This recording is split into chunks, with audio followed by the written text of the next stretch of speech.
네, 안녕하세요. 벌써 주말이네요. 정말 오늘 하루도 한 주를 잘 정리하시고 또 열심히 살아가셨으면 좋겠습니다. 그렇게 하나님과 동행하는 하루가 되시길 기도합니다. 우리 사도신경 하심으로 4월 30일 금요일 새벽 예배를 시작하도록 하겠습니다. 전능하사 천지를 만드신 하나님 아버지를 내가 믿사오며 그 외아들 우리 주 예수 그리스도를 믿사오니 이는 성령으로 잉태하사 동정녀 마리아에게 나시고 본디오 빌라도에게 고난을 받으사 십자가에 못 박혀 죽으시고 장사한 지 사흘 만에 죽은 자 가운데서 다시 살아나시며 하늘에 오르사 전능하신 하나님 우편에 앉아 계시다가 저희로서 산 자와 죽은 자를 심판하러 오시리라. 성령을 믿사오며 거룩한 공회와 성도가 서로 교통하는 것과 죄를 사하여 주시는 것과 몸이 다시 사는 것과 영원히 사는 것을 믿사옵나이다. 아멘.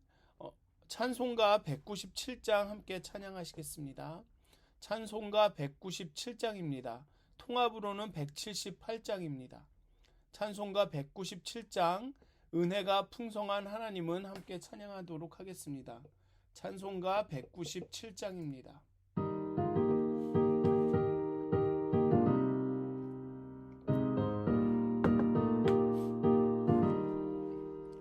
은혜가 풍성한 하나님은 믿는 자 한 사람 한 사람 어제도 오늘도 언제든지 편찮고 보호해 주시네.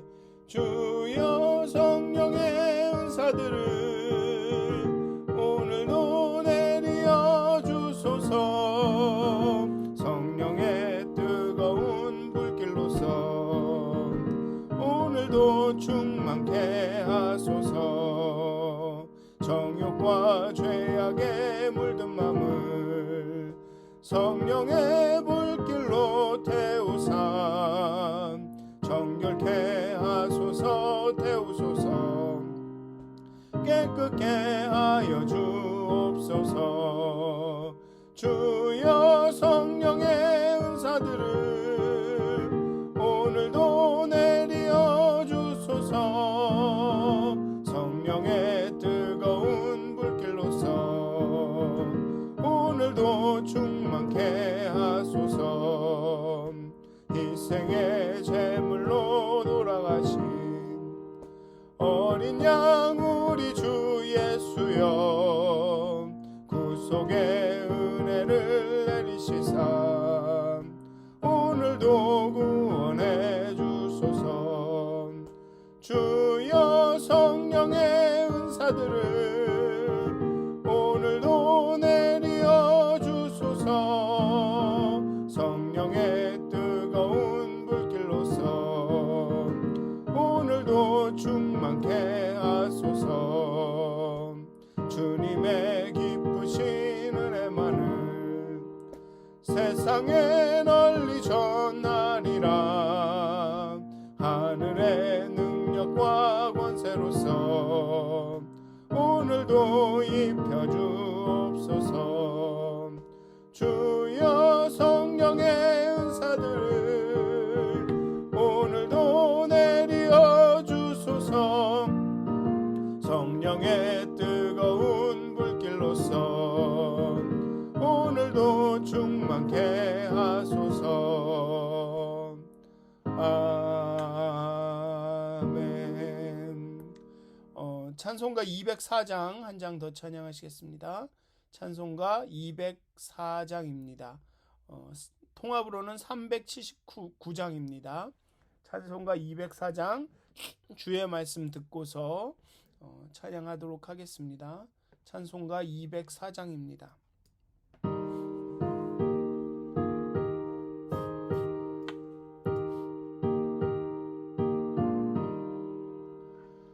주의 말씀 듣고서 준행하는 자는 반석 위에 터닫고 집을 지음 같아. 비가 오고 물나며 바람 부딪혀도 반석 위에 세운 집 무너지지 않네. 잘 짓고 잘 짓세 우리 집 잘 짓세. 만세 반석 위에다 우리 집 잘 짓세. 주의 말씀 듣고도 행치 않는 자는 모래 위에 터닫고 집을 지은 같아. 비가 오고 물나며 바람 부딪힐 때 모래 위에 세운 집 크게 무너지네. 잘 짓고 잘 짓세 우리 집 잘 짓세. 만세 반석 위에다 우리 집 잘 짓세. 세상 모든 사람들 집을 짓는 자니 반석 위가 아니면 모래 위에 짓네. 우리 구주 오셔서 지은 상을 줄 때 세운 공로 따라서 영영상 벌 주리. 잘 짓고 잘 짓세 우리 집 잘 짓세. 만세 반석 위에다 우리 집 잘 짓세. 아멘. 기도하시겠습니다. 하나님, 이 아침에 하나님의 그 풍성하신 은혜와 하나님의 풍성하신 사랑에 힘입어 하나님 앞에 나갑니다. 참으로 부족한 것도 많고 잘 아는 것도 많지 않고 실수도 많은 우리 인생이지만 정말 하나님의 사랑에 의지하여 하루하루를 살아갑니다. 정말 하나님의 언약을 붙들고 우리와 함께 하시겠다, 우리를 붙들어 주시겠다 하신 그 언약에 의지하여서 하루하루를 살아갑니다. 정말 오늘도 정말 그 믿음 위에, 정말 하나님의 말씀 위에 정말 우리의 삶을 세울 수 있도록 하나님, 우리가 기도하고 찬양하고 묵상할 때 우리의 깨우침을 주시고 정말 하나님께서 예수를 통하여, 성경을 통하여 우리에게 가르친 것들을 깨달아 알게 하시고 또 기억나게 하셔서 정말 오늘 하루가 정말 말씀에 의지하여서 말씀의 근거를 두고 하나님의 사랑의 근거를 두고 살아가는 그런 하루가 되게 하여 주시옵소서. 감사합니다. 예수님의 이름으로 기도하였습니다. 아멘. 오늘 함께 나누실 말씀은 사도행전 2장 14절에서 36절까지의 말씀입니다. 사도행전 2장 14절에서 36절까지의 말씀입니다. 제가 봉독하도록 하겠습니다. 사도행전 2장 14절에서 36절까지의 말씀입니다. 베드로가 11 사도와 함께 서서 소리를 높여 이르되 유대인들과 예루살렘에 사는 모든 사람들아, 이 일을 너희로 알게 할 것이니 내 말에 귀를 기울이라. 때가 제3시니 너희 생각과 같이 이 사람들이 취한 것이 아니라 이는 곧 선지자 요엘을 통하여 말씀하신 것이니 일렀으되 하나님이 말씀하시기를 말세에 내가 내 영을 모든 육체에 부어주리니 너희 자녀들은 예언할 것이요 너희의 젊은이들은 환상을 보고 너희의 늙은이들은 꿈을 꾸리라. 그때 내가 내 영을 내 남종과 여종들에게 부어주리니 그들이 예언할 것이요 또 내가 위로 하늘에서는 기사를 아래로 땅에서는 징조를 베풀리니 곧 피와 불과 연기로다. 주의 크고 영화로운 날이 이르기 전에 해가 변하여 어두워지고 달이 변하여 피가 되리라. 누구든지 주의 이름을 부르는 자는 구원을 받으리라 하였느니라. 이스라엘 사람들아, 이 말을 들으라. 너희도 아는 바와 같이 하나님께서 나사렛 예수로 큰 권능과 기사와 표적을 너희 가운데 베푸사 너희 앞에서 그를 증언하셨느니라. 그가 하나님께서 정하신 뜻과 미리 아신 대로 내준 바 되었거늘 너희가 법 없는 자들의 손을 빌려 못 박아 죽였으나 하나님께서는 그를 사망의 고통에서 풀어 살리셨으니 이는 그가 사망에 매여 있을 수 없었음이라. 다윗이 그를 가리켜 이르되 내가 항상 내 앞에 계신 주를 배웠으며 나로 요동하지 않게 하기 위하여 그가 내 우편에 계시도다. 그러므로 내 마음이 기뻐하였고 내 혀도 즐거워하였으며 육체도 희망에 거하리니 이는 내 영혼을 음부에 버리지 아니하시며 주의 거룩한 자로 썩음을 당하지 않게 하실 것이미로다. 주께서 생명의 길을 내게 보이셨으니 주 앞에서 내게 기쁨이 충만하게 하시리로다 하였으므로 형제들아 내가 조상 다윗에 대하여 담대히 말할 수 있노니 다윗이 죽어 장사되어 그 묘가 오늘까지 우리 중에 있도다. 그는 선지자라 하나님이 이미 맹세하사 그 자손 중에서 한 사람을 그 위에 앉게 하리라 하심을 알고 미리 본고로 그리스도의 부활을 말하되 그가 음부에 버림이 되지 않고 그의 육신이 썩음을 당하지 아니하시리라 하더니 이 예수를 하나님이 살리신지라. 우리가 다 이 일의 증인이로다. 하나님이 오른손으로 예수를 높이심에 그가 약속하신 성령을 아버지께 받아서 너희가 보고 듣는 이것을 부어주셨느니라. 다윗은 하늘에 올라가지 못하였으나 친히 말하여 이르되 주께서 내 주에게 말씀하시기를 내가 네 원수로 네 발등상이 되게 하기까지 너는 내 우편에 앉아 있으라 하셨도다 하였으니 그런즉 이스라엘 온 집은 확실히 알지니 너희가 십자가에 못 박은 이 예수를 하나님이 주와 그리스도가 되게 하셨느니라 하니라. 아멘. 성령의 충만함을 술 취함으로 오해한 사람들에게 그건 사실이 아님을 해명하고 그들이 보고 듣는 것은 이미 선지자 요엘을 통해 말세에 만민에게 성령을 부어주시기로 약속하신 하나님의 약속의 성취라고 설명을 하고 있습니다.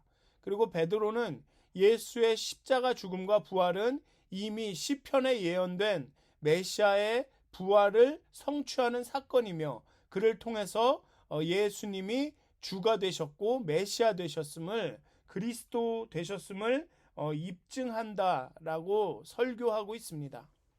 오늘의 본문의 베드로의 설교는 사도행전에 기록된 최초의 설교입니다. 베드로의 설교는 사도행전의 독자들이 말세에 일어난 오순절 성령 강림 사건의 참된 목적과 의미를 올바르게 이해할 수 있는 안목을 제공합니다. 오순절 성령 강림 사건에 대한 반응은 두 가지로 나뉩니다. 많은 이들은 놀라며 긍정적인 반응을 보인 한편 일부는 제자들이 술에 취했기 때문이라며 조롱합니다. 어쩌면 자연적인 인간의 반응이라고 생각이 듭니다. 이해할 수 없는 현상이나 사건을 맞닥뜨리면 우리는 놀라고 감탄하거나 아니면 우리의 이해 수준으로 우리가 이해할 수 있는 이유를 근거로 그 현상을 해석하려고 합니다. 당연한 일이죠. 베드로는 이렇게 조롱하는 사람들에게 요엘서 2장 28절에서 32절을 들어가며 아침부터 술에 취한 것이 아니라 어떻게 아침에 벌써 술을 마시고 술에 취할 수 있겠느냐? 그것이 아니라 요엘 선지자의 예언이 성취된 것으로 이해해야 한다라고 설교를 합니다. 요엘서에서는 말세라는 표현이 나오지 않습니다. 요엘서에는 그 후에라고 말합니다. 그리고 요엘서의 문맥으로 보면 그 후에는 메뚜기 떼로 이스라엘을 심판하겠다던 하나님이 백성이 회개하자 그 심판을 철회하시고 풍성한 추수를 주겠다고 약속하신 그 장면 뒤에 그 후에는 이라는 말이 나옵니다. 그렇게 보면 이 그 후에는 이 풍성한 추수를 주겠다고 약속하신 후에 아니면 그 풍성한 추수 후에라는 말씀입니다.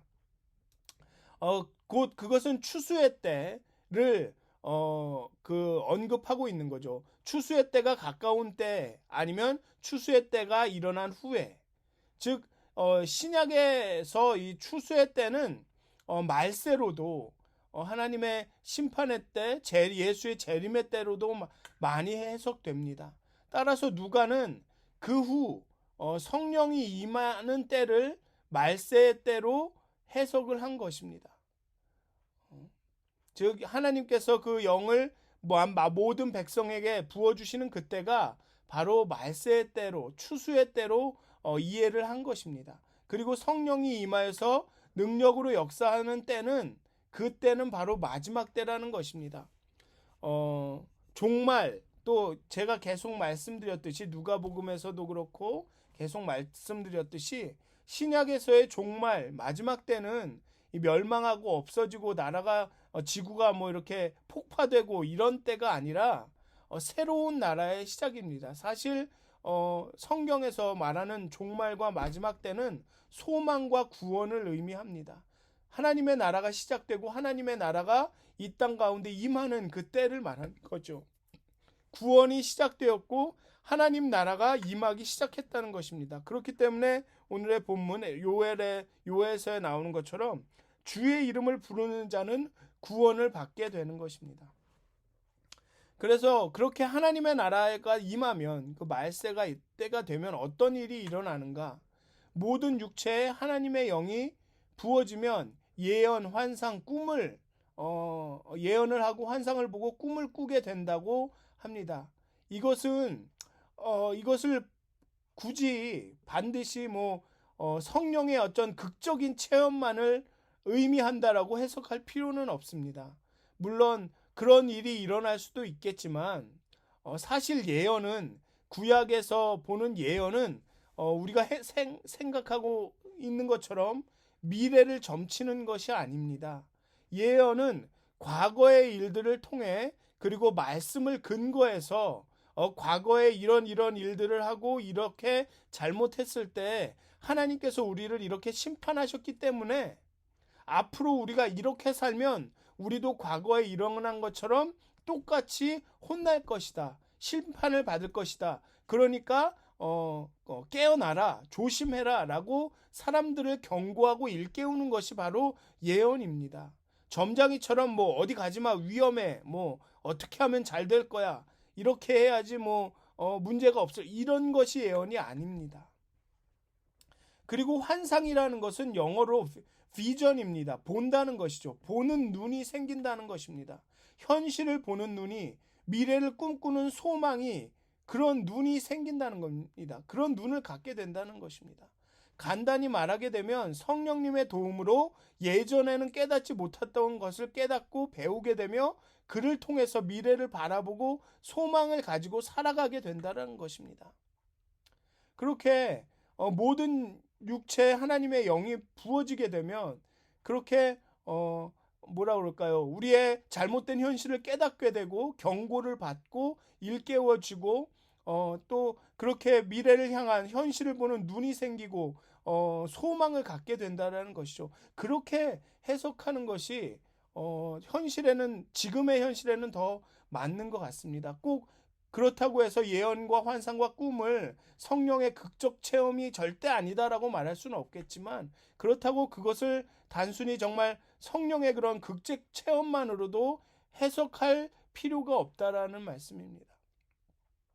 하나님이 그런데 여기에 보면 또 하나님의 나라가 온전히 임하기 전에 피와 불과 연기, 해가 변하여 어두워지고 달이 변하여 피가 되는 그런 어떤 심판의 순간도 있다라는 것이죠.